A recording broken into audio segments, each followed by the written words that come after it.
So let's get to the board here. Otherwise, we won't be talking about any weather. Warm and humid, chance for an isolated shower storm tomorrow. Timing between 3 and 6 o'clock. It's not a big deal, this front. Delightful few days. Lots of sun, touch of fall for the middle of the week. Couple of showers at the end of the week. No washout at this point for Friday and the Saturday.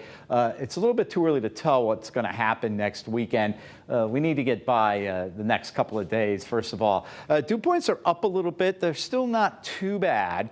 They're in the low and middle 60s until you get down into southern Connecticut. You get a little bit of flow off Long Island Sound. You bring in that humidity. So again, you get the dew points up near 70. Temperatures are in the 60s and 70s.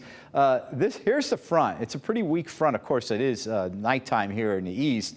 But basically, this front is going to be coming down the northwest flow, and this big ridge of high pressure up in Canada is going to dominate our weather. And by the way, all this moisture coming out of Los Angeles is being stretched by a big jet stream bringing Hurricane Hillary, that's now a tropical system with all that heavy flooding rain, record rains coming up over the big ridge of high pressure in the midsection of the country. The heat dome stays there and does not move in our direction at all this week. So again, we put the maps into motion. You can see that front comes in by tomorrow evening, and then that high slowly builds in across all of New England and the Northeast for the middle of the week. And then the high builds offshore for Thursday. We're going to see what happens on Thursday. This is speeding up a little bit. The back tail of this cold front becomes a warm front and will roll down that northwest flow. And we'll have to see as it migrates eastward, or does it keep missing us. Right now, it looks to miss us for Thursday. So for tonight, basically mostly clear skies.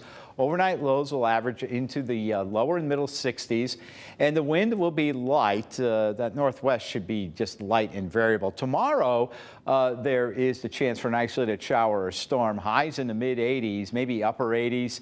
We get enough sunshine. Going to the beach tomorrow. Yeah, the winds are west at about 5 to 15.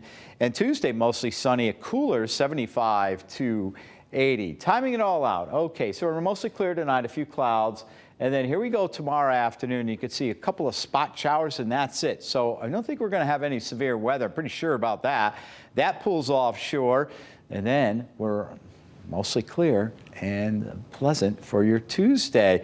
Now, we have a new system. This is actually Tropical Storm Franklin, not Tropical Depression 7. So new information's coming in the hasn't come into the banner yet. But at any rate, this Franklin is going to be moving towards the Dominican Republic and become a Category 1 hurricane as we get into the Atlantic here south of Bermuda. Right now, it looks to go out to sea this way, but we'll keep an eye on it, whether it does a U-loop or not. And there's Emily out here, but Emily isn't going to do anything at this point. Your Fox 61 7-day forecast showing you basically a nice week overall, maybe some showers late. Wouldn't get too concerned about those icons at this point. Temperatures in the 70s. Nice weather, Carmen.